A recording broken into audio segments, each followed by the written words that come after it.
Our third speaker of the morning is Theodore Van Loan, who's an advanced doctoral candidate in the Department of the History of Art at the University of Pennsylvania. He's currently conducting fieldwork in Israel and the West Bank as part of his dissertation, tentatively entitled Seeing the Umayyads Seeing, Charting Early Islamic Attitudes Towards Visual Perception. The title of his talk this morning is Umar's Bargain, Skirting Litholatry at the Dome of the Rock. Theodore.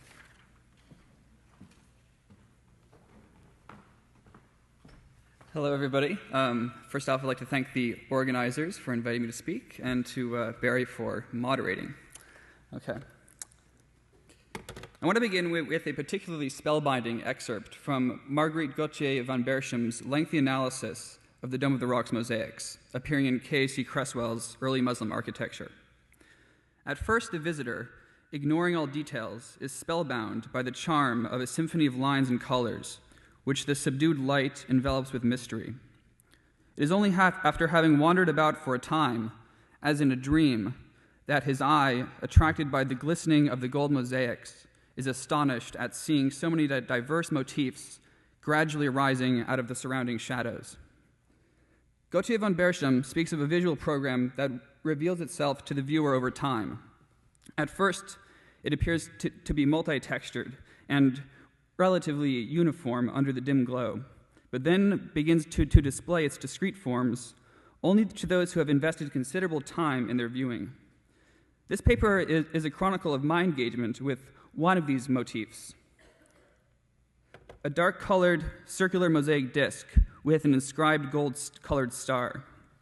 Pictured here is one of its 24 iterations. This one is located at the apex of the central arch on the northern side of the inner arcade of the building. 23 other discs of similar appearance sit at the same position above the 23 other arches that make up this inner octagon. In my paper, I wish to make three arguments about these mosaic discs. First, that the 24 iterations are each depictions of the phenomenological appearance, i.e., what the viewer would see, of the black stone disc set into the mihrab in the cave beneath the rock. Secondly, that the mosaic discs and the black stone disc are part of the same Umayyad visual program.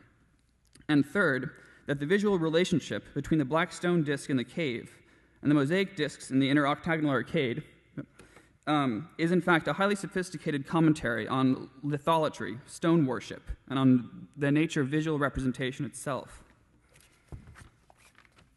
My determination that the mosaic discs are representations of the phenomenological appearance of the black stone disc in the cave is based upon formal analysis. The black stone disc set into the flat mihrab in the cave has a star figure carved into its surface. This star consists of a central circle with 8 polygonal rays that radiate out from it. The mosaic disc, sitting at the apex of the arch corresponding to the cardinal north point of the octagonal arcade, also has an inscribed star made up of a central circle and 8 lobed rays. However, this is the only star to adhere to the exact formal arrangement of the star in the black stone disc. In another iteration, this one above the rightmost arch of the northeastern side of the octagonal arcade, one can see 5 lobed rays radiating from the center of the circle of the star. Likewise, in this view of the southeastern side of the inner arcade, one can make out 2 stars, here and there, each with 7 rays above these arches. This diagram shows the number of rays in all the stars above each arch. On the side of the octagon corresponding to cardinal north, we see that the number of rays in each of the stars is different. 7 rays on the left, 8 in the center, and 6 on the right.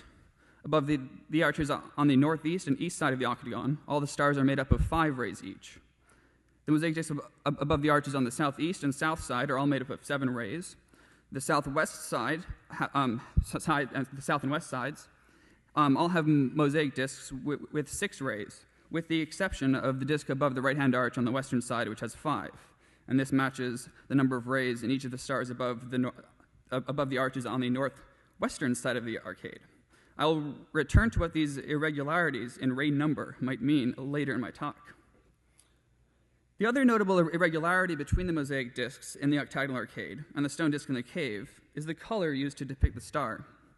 I believe that this inconsistency can be explained by examining the conditions under which the stone in the cave would have been displayed. The black stone disc would have been illuminated by lamplight, thus reflecting the golden glow of the lamp's flame from its highly polished dark surface. Something akin to this phenomenon can be seen in this photograph of the flat mihrab. The stone disc can be seen reflecting the light of what I assume to be the camera flash. It is this golden glow that the makers of the mosaic discs chose to depict. It is also important to note that the makers of the mosaics inclined each of the gold mosaic tesserae at an angle of 30 degrees, enabling them to reflect the ambient light, thus creating a shimmer effect, not unlike the flickering glow of a lamp. If one looks closely at some of the better preserved mosaic discs, such as this example here of a disc located above an arch on the northeast side of the octagon, one can see thin horizontal ribs, both within the central circle and the rays of the star. I believe that this is an attempt to convey a sense of depth to the viewer. If we recall, both the central circle and the polygonal rays of the black stone disc in the cave are carved into its surface. You can get a sense of that here. Therefore, having established that the ribbing inside of each component of the inscribed star in the mosaic disc conveys depth, and having established that the flicker effect of the inclined gold tesserae conveys luminescence, I contend that the phenomenological experience of viewing the black stone in the cave is replicated. Again, the representation of the stone in mosaic tesserae does not depict the black stone itself, but rather the experience of viewing the stone. I will build upon this nuanced understanding later in my paper. On the basis of formal analysis, I've established that the mosaic's discs do indeed display close affinity to the black stone. However, it is also important to note the mosaic discs are unique to the mosaic program of the Dome of the Rock. They appear nowhere else in the building. Moreover, the dark-colored tesserae used in their design creates a stark contrast with their background, setting them apart from the rest of the mosaic program. They also exist in no currently extant era Umayyad mosaic program. Additionally, this form is part of no other Umayyad iconographic repertoire, with one exception. 8 rayed stars can be plainly seen on the obverse sides of 2 gold solidi minted during the time of the Umayyad governorate in Al-Andalus. The earlier of the 2 examples seen here on the left carries Latin inscriptions on both sides. On the obverse side it reads, "In the name of God there is no God but God alone. None can be associated with him." The reverse center reads indiction 11, and the surrounding text gives the year of minting, 93, and the location, Spain. The Latin text on the obverse side of the later coin, on the right, reads Solidus, struck in Spain, year 91. The reverse side carries Arabic inscriptions. In the center, it reads, Muhammad is the messenger of God, and in the margin, this dinar was struck in Al-Andalus, year 98. As I'm not familiar with the numismatic history of pre-Islamic Iberia, I do not know if this 8-rayed star is a holdover from earlier coin designs. None of the Umayyad coins struck in Greater Syria or Mesopotamia around the same period carry this symbol, which could indicate that it is a holdover. However, further investigation is warranted. With regard to non-Umayyad precedents, Gautier van Berchem found 2, both appearing in the Justinianic-era mosaic program of the Hagia Sophia in Constantinople. One of these 8-pointed stars, shown here, appears in the vaulting of the central bay of the inner narthex. The other is part of the mosaics on the soffit of an arch suspended over a bay to its north. So I think it's here, there. These mosaics are said to date to the time of the construction of the building, 532-37. I'm still uncertain as to what the significance of this might be, but it certainly warrants further investigation. But all told, this data indicates that both the black stone and its mosaic representation are engaged in a kind of self-contained correspondence. That is, I know of no extant visual reference that either the stone or the mosaic disc could be indicating, other than each other. Okay. The foundation inscription on the outer face of the inner arcade dates the mosaic discs to 691-92. This date is taken by some scholars to be a completion date, and others to be a date of commencement of construction of the building. But regardless of this, either of these alternatives substantially predate the currently accepted attribution of the flat mihrab in which the stone disc sits to the 9th or 10th century. F.B. Flood, in his work on the black stone, agrees with this dating of the flat mihrab, however, with the stipulation that the black stone disc could very well have been present in the Dome of the Rock at an earlier time.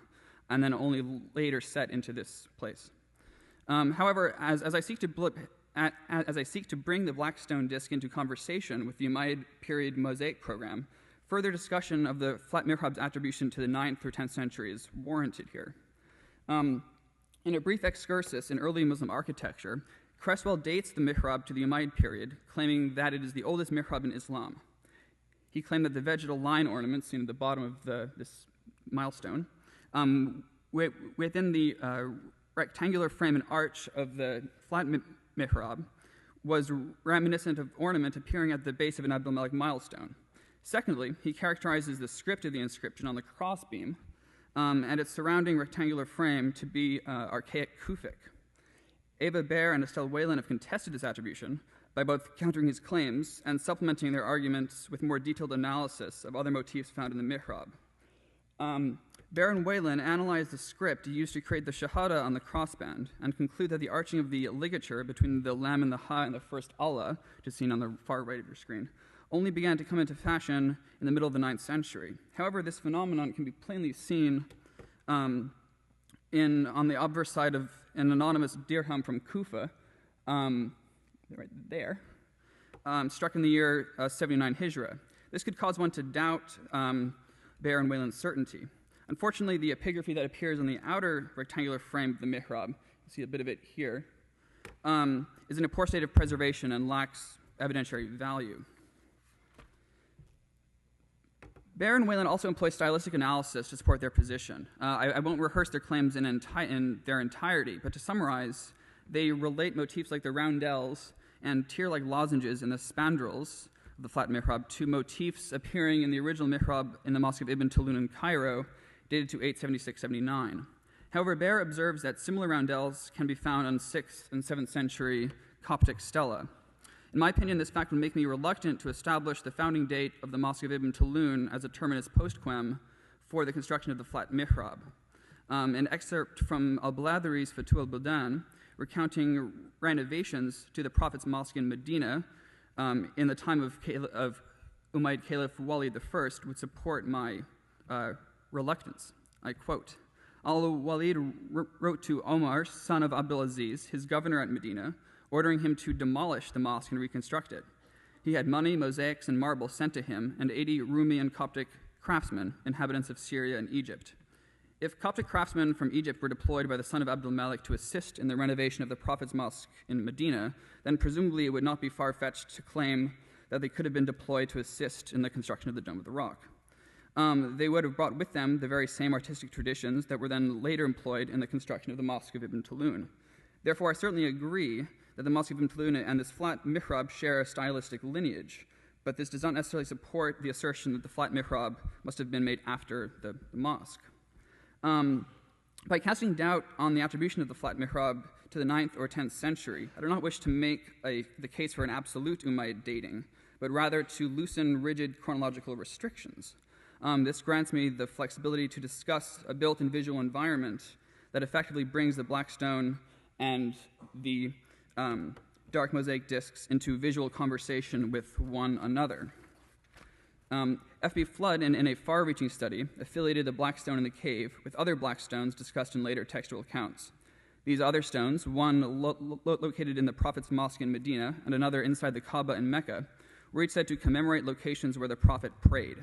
According to these accounts, the commemorative stones were components of renovations to these holy sites carried out under the auspices of Umayyad Caliph Walid I. Moreover, Flood connects the physical attributes of the stones to the light and the seal of the Prophet. With my analysis, I hope to complement Flood's study by situating the stone within the visual program of the building and the viewer's experience of it. If my assertion is correct in stating that the dark mosaic discs with inscribed stars are representations of the black stone, we have an instance of an object and its representation both existing as the same part of one visual program. As far as I know, this would be the only example of such a phenomenon in any currently extant Umayyad visual program. While the black stone and their mosaic representations do exist in the same program, the viewer's experience of them have been starkly different. Upon first entering the Dome of the Rock's magnificent interior, the viewer's experience would be much like Gautier von Berchem described. They would have viewed a mosaic program illuminated by both natural light and lamps, perhaps suspended from the crossbeams under the arches. As Oleg Grabar and others have noted, the visual and architectural program encouraged the viewer to circumambulate the rock in the center of the space. Thus, the viewer in rotation around the interior would have discerned numerous motifs in the mosaic program, illuminated by light. These motifs at first would appear to be fairly uniform, but then would betray their idiosyncrasies, perhaps indicating to the viewer that they are meant to represent specific things, even though they might not be sure what. They would then have descended into the cave via the stairs on the southeast side of the inner drum. At the bottom of the stairs, they would have turned to the right and seen, though, the black stone set into the flat mihrab. In such a small space, and this is obviously a fisheye lens, viewing the black stone shimmering in the lamplight must have been an intensely personal experience, which would have been especially enhanced if they had in mind the sacred connotations that Flood discusses in his analysis. Upon returning to the ground level of the building and emerging into that magnificent space, they would have spotted the mosaic discs, which by then on would have taken new meaning. The cognitive process of connecting the black stone in the cave with the forms in the mosaics would add power to the experience. Moreover, they would have undoubtedly noticed that something was not quite right with these mosaic representations. While the mosaicists successfully replicated the appearance of the black stone illuminated by lamplight using the inclined gold tesserae, they did not duplicate the star in its entirety. As I stated earlier, the stars in the mosaics were made with varying numbers of rays, all but one not identical to the star carved into the black stone. What might account for this irregularity? One could argue that it was simply an oversight on the part of the mosaicists. However, all indications point to the employment of a highly elite workforce to carry out this project, and it would not have been difficult on the part of the patron to demand consistency. I propose that the variations seen in the production of the inset stars was quite intentional. But in order to begin to understand the issues at play between the black stone and its representations in the mosaic program, we must turn to a very interesting early hadith brought to my attention by the work of G.R. Hotting on idolatry. In 845, al-Bukhārī, an eminent compiler of hadith traditions, recounted a conversation between the second caliph, Umar ibn al-Khaṭṭāb, and the Hajar al-Aswad, the black stone of the Kaaba. And I quote, "By God, I know that you are a stone and can neither benefit nor harm. Had I not seen the Prophet touching and kissing you, I would never have touched and kissed you."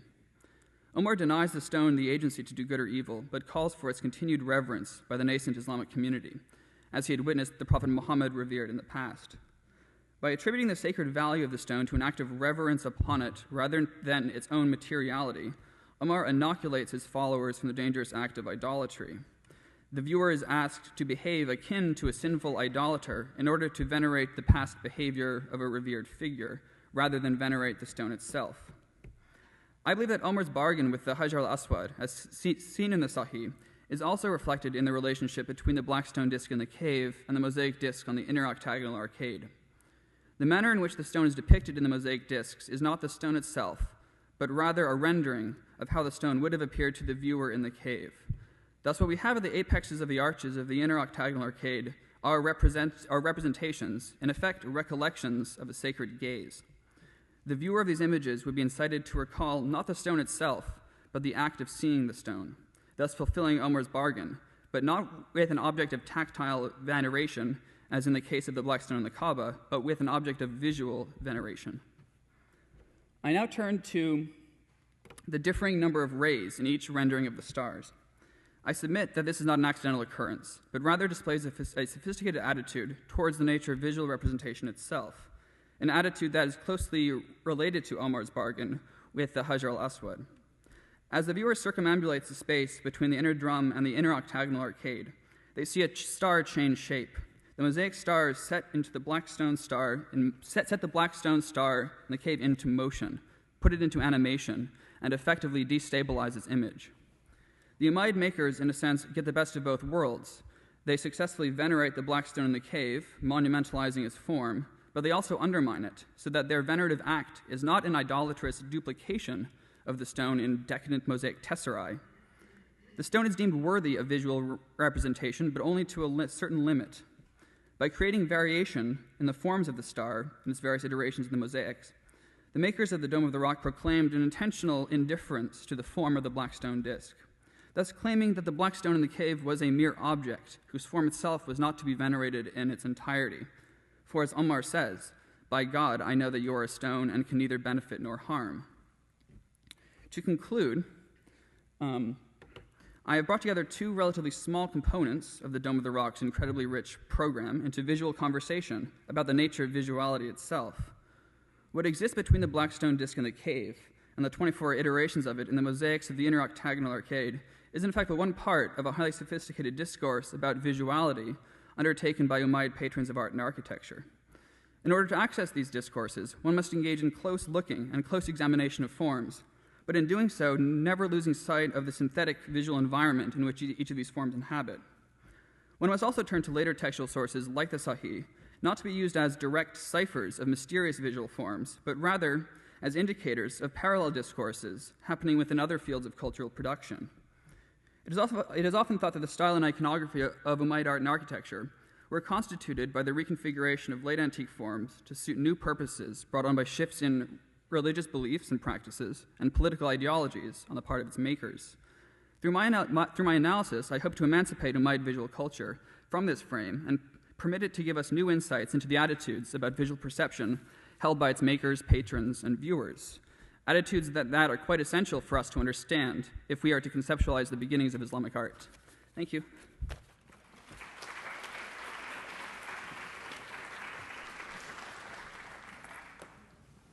That was an extremely fascinating paper, and obviously there's much to talk about. We can talk later, but for the moment I'd like to just maybe open the discussion with some observations and comments. The first is that I think there's strong evidence, and you've produced the strongest, for seeing that black stone as Umayyad. The second is that if you think about the mosaics and its relationship to the mosaics, it may have been inlaid with mother of pearl as the it's certainly recessed. The star motifs are recessed. So if you can imagine that it was originally inlaid, which would enhance the relationship with the mosaics. The third is that, I don't think you really need to push the argument about the mihrab, because whether it's 9th century, whether it's Umayyad, it still doesn't prove that stone was in that place in the Umayyad period. And in fact, if you loosen up the analysis a little, we might think about this as being somewhere even more prominent within the Dome of the Rock, which would be very interesting to think about it in relation to the mosaics. The other observation would be just beyond the discrepancies in the number of rays of stars. There's a possibility that there are restorations to some of those mosaics. So I would check that out. Yeah. And then finally, a question. The question of visibility. Yeah. You mentioned fenestration, illumination, and of course modern photographs are very misleading because we know that the fenestration was completely different in the Umayyad period. The illumination was different.